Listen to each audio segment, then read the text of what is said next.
Welcome to the Deep Dive.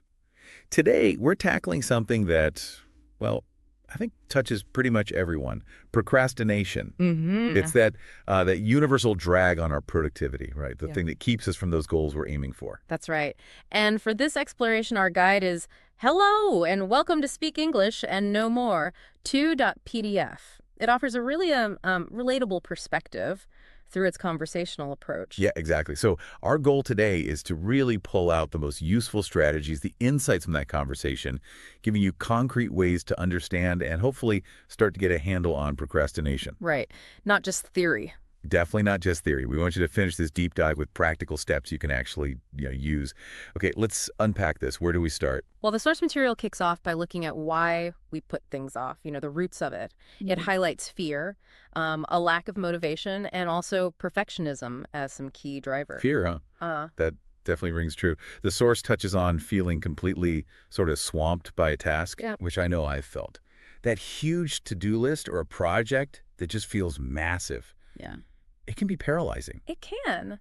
And it also mentions the fear of not measuring up, Wow. fear of failure. Right. Sometimes it just feels safer not to even begin if you're worried you won't nail it. Yeah. It's interesting. Sometimes that fear isn't even about the actual failure, but more about what others might think. Exactly. How you'll be judged. That can be super demotivating. Yeah. And then there's the lack of motivation.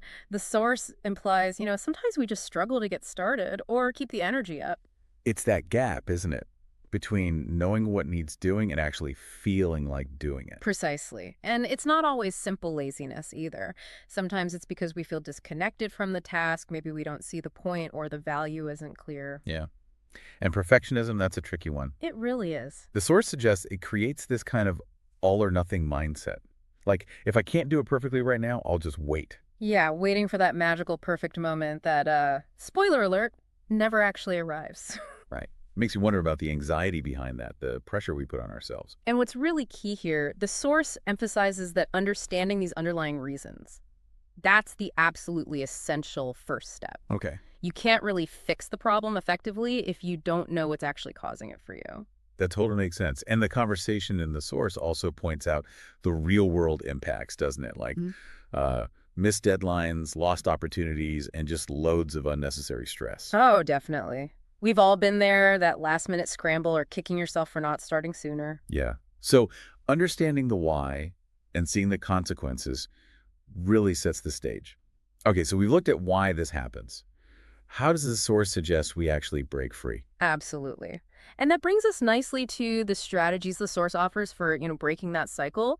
It lays out several pretty actionable steps. Okay, like what? Well, first off, breaking down those big, intimidating tasks, splitting them into smaller, more manageable chunks. Ah, the classic advice. But the source highlights why it works so well, Yeah. right? It makes the overwhelming feel less overwhelming. Exactly. Instead of this huge mountain, you're just looking at the first small step. It lowers that barrier to getting started. Makes sense. Feels achievable. Mm-hmm. And that helps build momentum. The source also really emphasizes setting clear and specific goals. Again, sounds obvious, but it's so important. If you don't know exactly what you're aiming for, it's easy to drift and delay.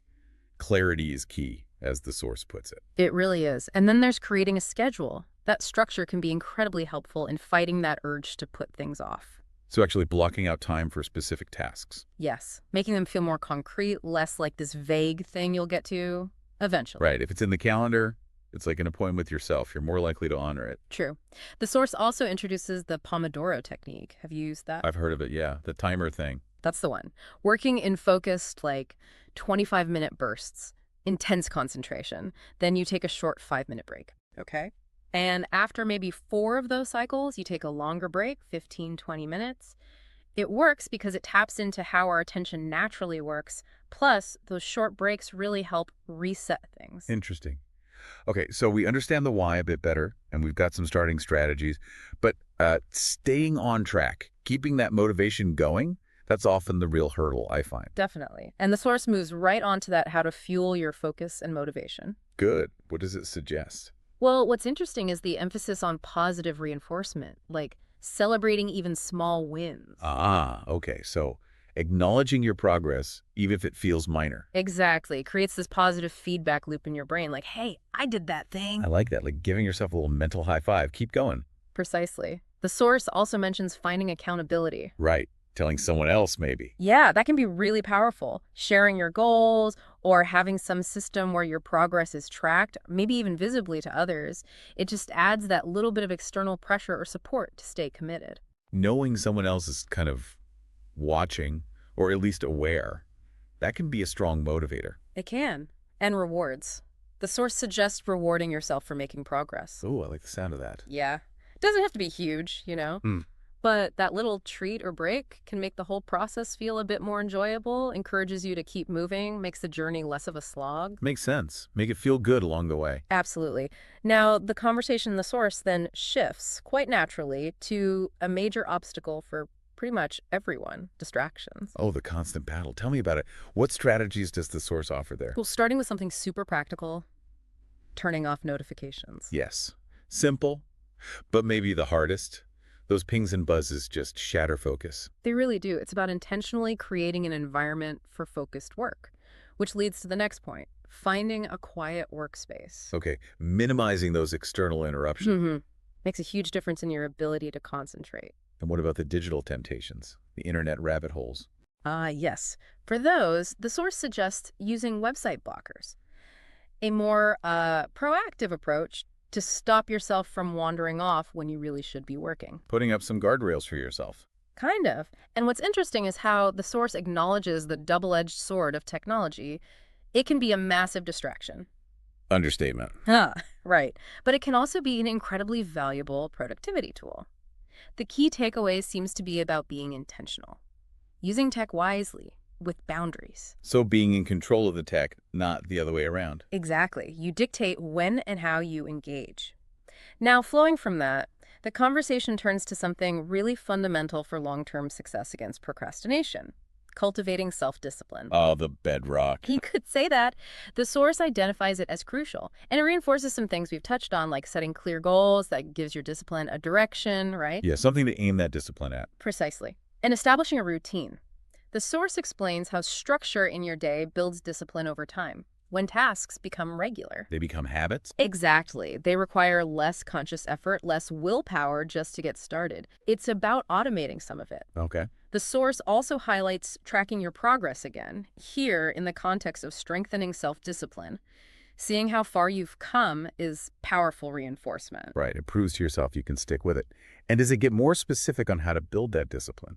It does. It mentions creating a morning routine that can set a really productive tone for the whole day. Starts you off proactively. Getting some wins in early. I like that. Setting boundaries is another key strategy mentioned. Saying no. Basically, yeah. Saying no to tasks or commitments that aren't really essential, protecting your time and energy for what truly matters. That takes discipline in itself. It really does. And finally, practicing mindfulness. The source briefly touches on how just being present, being aware in the moment, can improve focus. How does that help with procrastination? Well, it makes it easier to notice when your mind starts to wander or when that urge to procrastinate kicks in. Mindfulness helps you resist those distractions. It's like training your attention muscle. Okay, training your attention. Makes sense. Now, say you've actually made some headway, you're using some strategies. How do you keep it going? Maintaining momentum can be tough. Very true. And the source addresses that important aspect as well, how to sustain it. So it's not just about starting, but continuing. What does it suggest? Well, it actually revisits some effective strategies, but frames them for maintenance, like setting small ongoing goals. So even after the big project is done, keep setting smaller milestones. Exactly. It keeps you moving forward, prevents that feeling of, okay, I'm done now, which can lead right back into a slump. Keeps the engine running, so to speak. Okay. And tracking progress remains crucial here too, that visual reminder of your achievements. It continues to fuel your motivation to keep going. Seeing the proof. Yep. And of course, celebrating those continued wins, the source really doubles down on the value of positive reinforcement for maintaining momentum. Acknowledge how far you've come, appreciate it. Keep that positive cycle going. You got it. The source also loops back to accountability in this context. So, checking in with people long term. Yeah, sharing your ongoing goals, it provides that sustained external support, that encouragement to stay on track over the long haul. So, as we kind of wrap up here, this deep dive into hello and welcome to Speak English and no more 2.pdf, it really shows that overcoming procrastination, it isn't some magic bullet, is it? Not at all. It's a continuous process. It really is. A process involving, first, really understanding why you procrastinate, those underlying reasons, Right. Then actively using specific strategies to break that cycle. like breaking things down, the Pomodoro. hmm And fundamentally building up that self-discipline over time. Yeah. We've covered some really vital techniques today, breaking down tasks, setting those crystal clear goals, actively managing distractions. And those crucial steps for building lasting self-discipline, like routines and boundaries. So maybe the final thought for you listening is, which of these techniques really resonates? Yeah, thinking about the challenges you're facing right now, which one feels like it might actually help? And maybe more importantly, what's one small thing, just one tiny step you could take today to start implementing it, just to begin getting a little more control over your time and ultimately your goals?